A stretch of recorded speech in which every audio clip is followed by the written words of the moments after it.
Hello, everyone, and welcome to another episode of the Powerful Man Show. I am your host, Doug Holt, with my co-host, Tim, the Powerful Man Matthews. What's going on, brother?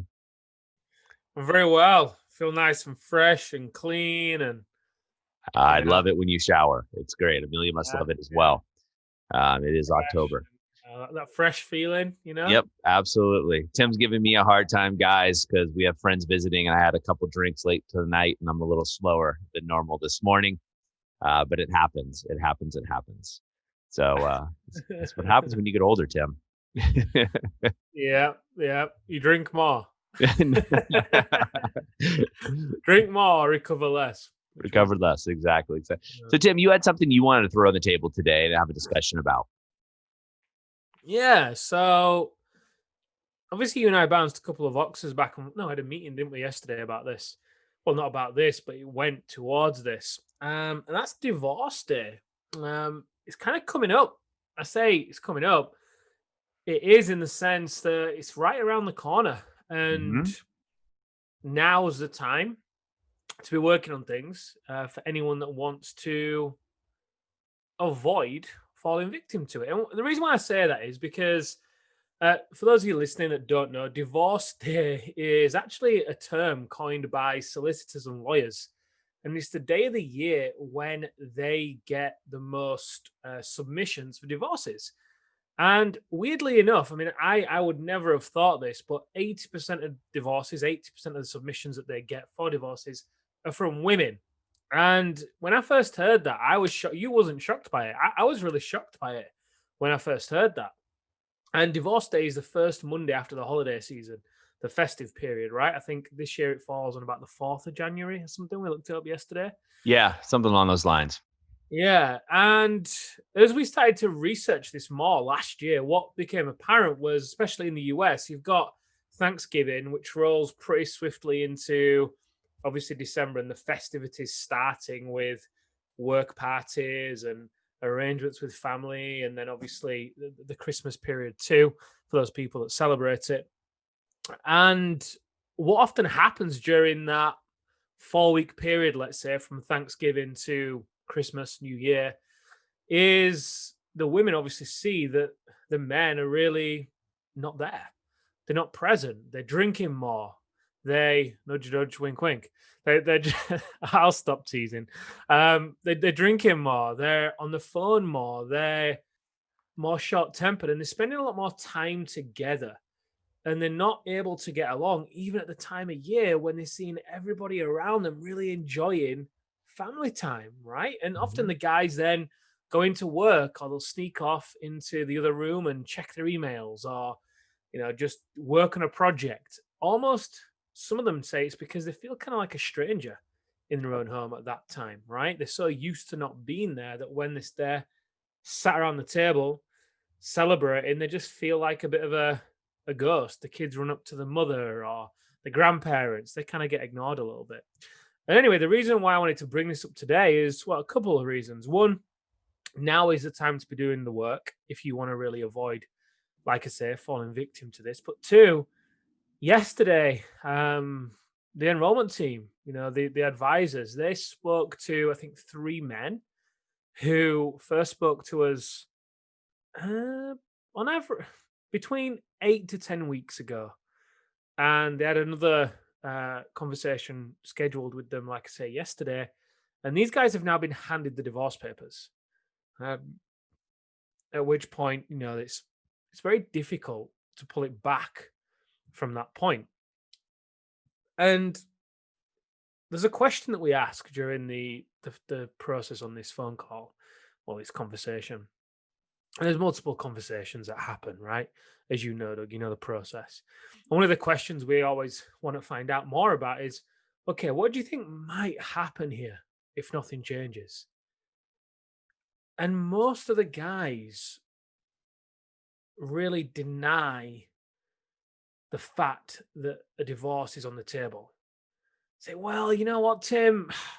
I think things could get really worse if they don't change. And I can see us really, I don't know, maybe doing a trial separation, or maybe not too sure. I don't think we'll get divorced. I just can't see us doing that. We love each other. I don't think she'd do it. I'm not going to do it. It's not who I am.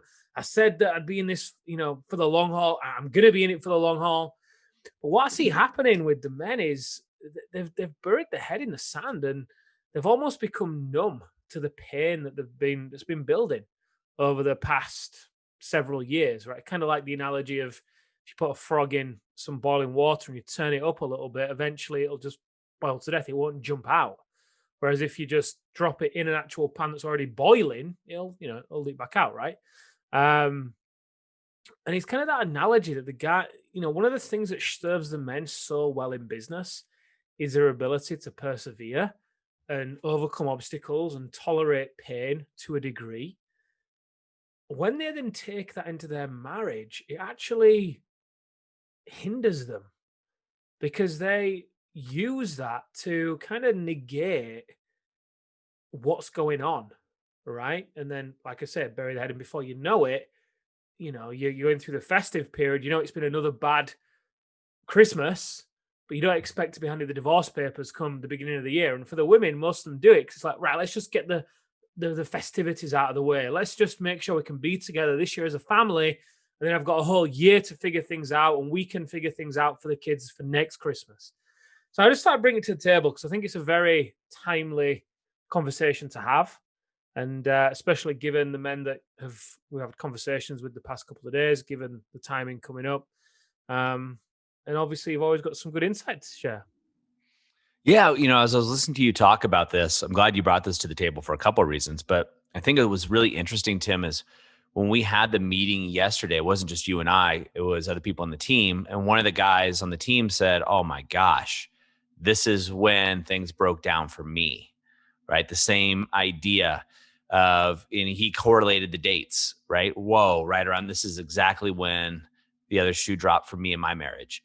And the reason this is so important to talk about now, guys, if you're listening to this, when this is released or even later, is now's the time to take action, right? You don't want to be sitting there on January 4th or any day for that matter, but January 4th, and to find out that what you thought was okay, right?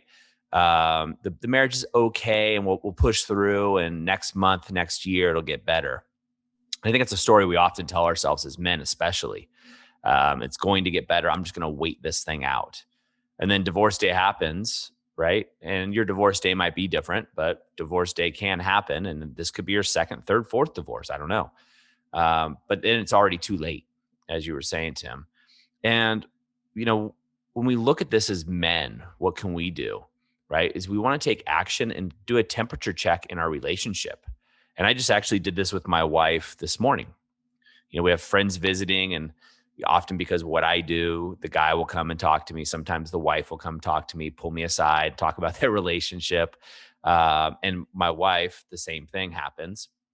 And when I was talking to my wife about it, what was going on, because we get up really early. So we have that connection time. And then I turned to her and I said, "How are you doing? How are we doing for you? Like, what's going on? What's your biggest complaint, to anybody else about our relationship?" And I think it's really interesting to get that temperature check, right? To really understand where you are in your relationship. And I remember way back in the day when I was, when my wife and I were first dating and first got married, there's times when things aren't going well that you don't want to get a temperature check, right? You don't want to, you don't want to know, or you're so upset or angry or mad that you don't want to have that conversation. And I think the lesson that I've learned is you want to have that temperature check sooner than later and take massive action. Yeah, for sure. The amount of guys that we've spoken to, Doug, that it's such a heart wrenching conversation to have with the men, Oh, yeah. trying to pull it back from that place. And they're saying things like, "Do you know what? She's my best friend. I've done all this for us. I've built this life because I wanted to enjoy it with her. It Yeah. means nothing if she's not by my side. I'd give it all up tomorrow to have her back." And it's just like, oh my God. Then they started to go down the path of, if only I would have just listened to her. Because often the women have dropped little clues along the way. Hey, Sure. this isn't working for me. Why are you not doing that? Why are you doing this? And as guys, it's so easy because, in my opinion, anyway, it's so easy because of how we show up in business, and we're so used to just smashing through problems that often can seem bigger than the problems in the relationship. That when we then come home and we greeted with a little problem, or what seems like a little problem of, hey, you've not done the dishes again. You said you were going to do them. And we're like, do you not just understand? I've just crushed it in business. Why are you losing it over the dishes? Why does it matter? We can hire somebody to do the dishes. And in that moment, it's got nothing to do with the dishes, but it's the fact that she can't trust your word, Hmm. not being a man of your word to her. And is that anyway? We don't need to. That could be a whole other podcast, right? But you get the gist as all this starts to happen, and it's crucial, like you were saying, to take massive action.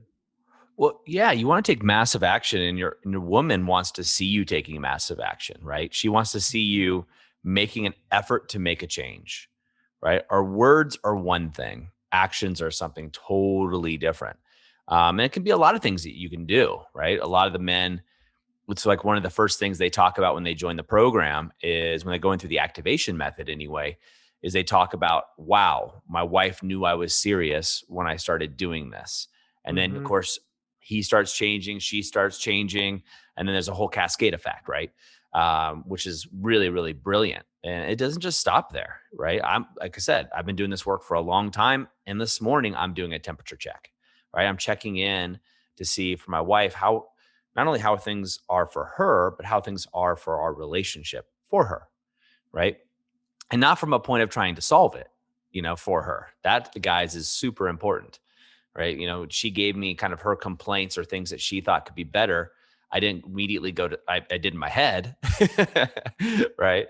But I didn't go to try to solve them with her. I just went through validation, a lot of the texts, the clean slate method, and the live like a king system. I used a lot of the techniques that we use in there during that conversation. And I think that's incredibly important. It's just like doing construction, right? I'm here at my house. I built a new wall down here, put laid flooring. We did a lot of construction here. And the more tools you have in your tool belt, the easier that process is, right? It's much easier to get things done. You know which tool to use. If you have a miter saw versus a skill saw versus a table saw, you know what you're doing. If you have all those tools in your tool belt, you can pull them out and be much, much more efficient. And that's when we talk about divorce day, Tim. I think a lot of guys, we just haven't been given the tools. And I was talking about that last night is most men, you haven't been given the tools on how to have a healthy marriage as a modern day man. Who's taught you? Probably no one sat down and taught you, right? If anything, you've emulated your parents. I agree, and I struggle to buy that right now. And the reason why I struggle to buy it, not about emulating parents, I agree about that. But what I mean is about not having tools, right? Because I don't think men today can use that excuse. Because look at the tools we give out. Look at what's available on YouTube. Look at what's available online. I get maybe being overwhelmed with tools, but I really believe that if the guys listening to this really want to make a change, I get that it can be scary, and they've got. And this is maybe even what the wife is thinking too, right? You're listening to this podcast. They see them digesting information. They see them listening to things or reading things or watching things, but then no action with it. And it's kind of worse than not even doing anything, not even being in the conversation in the first place. Yeah, well, I agree with that. When I was talking about is like you go to school, right? You go to school, you learn, at least I did, you're learning geometry, you're learning history, you're learning all of these things. Where is relationships taught? Where is, a lot of these things taught? There's this, no one's taught that to you. Do you have resources that you can do? Absolutely. Men listening to this podcast and the show, whether it be on YouTube, Stitcher, iTunes, wherever you are, they are way ahead of the curve, right? You guys listening to this, you are the 1% out there because you're trying to better yourself. But I also agree with you though, Tim, that if you're not taking action, you're just digesting content. We call that educational masturbation, right? You're getting off with this idea of change and you're not actually, you know, stepping to the line and actually doing the work that's necessary. And that's the hard part, right? I was talking to one of the guys in the inner circle, and that's our highest end mastermind group where men make a significant investment in time and resources and money, and they get access to our top coaches, right? And he sent me a message, just needed a chat. And we were talking about that idea of actually taking action and stepping to the line. And the point we were talking about was courage, right? And courage, you don't have courage when you're not afraid. Courage, by definition, is you're afraid, you have fear, yet you do it anyway. That's courage. That's courageousness. And a lot of people have these lions and courage posters all over their office and what have you. But courage is stepping into fear, stepping into the unknown, right? And doing it anyway. And that could be taking action on something you hear on this podcast, in a book, or taking action, joining the activation method, or joining the brotherhood or the inner circle or something along those lines. Because it's scary, right? What's going to happen? I'm going to make an investment, and my investment in time. Am I going to change? What's going to happen here? And so it takes courage to take action, guys. And that's, again, stepping into the fear. And doing a temperature check in your relationship can take courage, right? Because you may not like what you hear. You may not like it, but maybe it's the truth, right? Maybe it's the truth you need to hear. It's the truth probably for the person you're talking to. And I think that's incredibly important. Mm, mm. Yeah, I just think back, start of the conversation when you said the people involved in the conversation yesterday on the team. When I think across the team, Chris, one of the advisors, he got handed divorce papers on divorce day. And when I told him about this, he was like, "Oh my God, that's it." Ryan reached out to us and came to us on or around that time. It was during the holiday season. And many other men have done too. And yeah, I think what you said there, the temperature check is super important. And I think as well, the caveat here is if your wife has been telling you what's wrong for a long time, maybe a temperature check might not be a good idea, because she might say, "Hey, have you not been listening to me for the past 2 years whilst I've shared how I'm feeling?" Yeah, no. So anyway, guys, the reason for this podcast isn't to scare you into doing something. It's really to just inform you that, hey, there's this date that exists. It's on the horizon. Now is the time.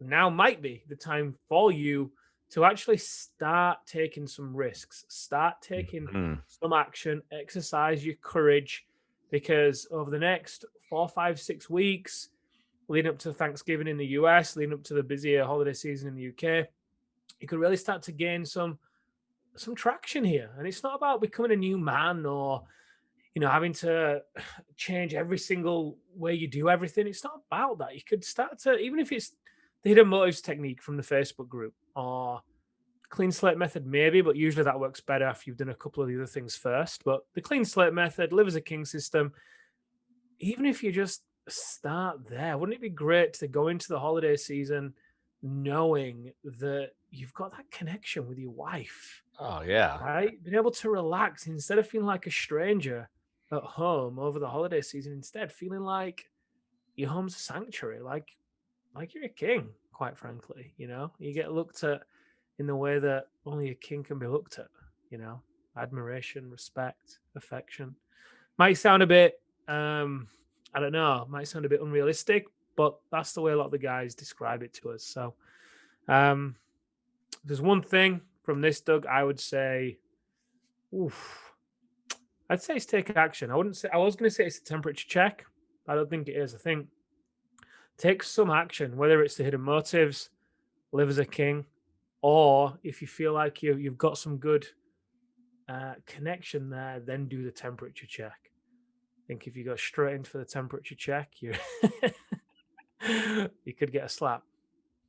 Yeah. I mean, I didn't know we were going to have this conversation today, but I would say if I was in that situation where I was like, oh crap, divorce day might be in my relationship, and I wanted to still be married, right? And I asked the guy this yesterday. It's a yes, no. No story. Well, if she does this or what, do you want to be still married? Yes, no. Yes, no. No story, just yes or no. If the answer is yes, then what I would do is enroll in the activation method or something similar across the board. Get something where you're going to get coaching, you're going to get guidance, you're going to get accountability, and you're going to push the limits, because now's the time. And if that was my worry, Tim, that's what I would do. I know it may sound salesy or self-serving, but that's not my intent. I would be lying and not genuine if I didn't say that. But do something, right? Take massive action, guys, because you just don't want to be on that other end. As Chris mentioned, that he was served his papers on that day. I wasn't going to say anybody's name, but since you did, we'll get there. Just take massive action, guys. This is the key. This is your call out. You're here for a reason. You're listening to this for a reason. If not now, when? If not now, when? All right, gentlemen, that's a wrap for us on the Powerful Man Show. As always, go over to thepowerfulman.com/bonus. That's thepowerfulman.com/bonus. And until next time, have an amazing week. We'll see you on the Powerful Man Show.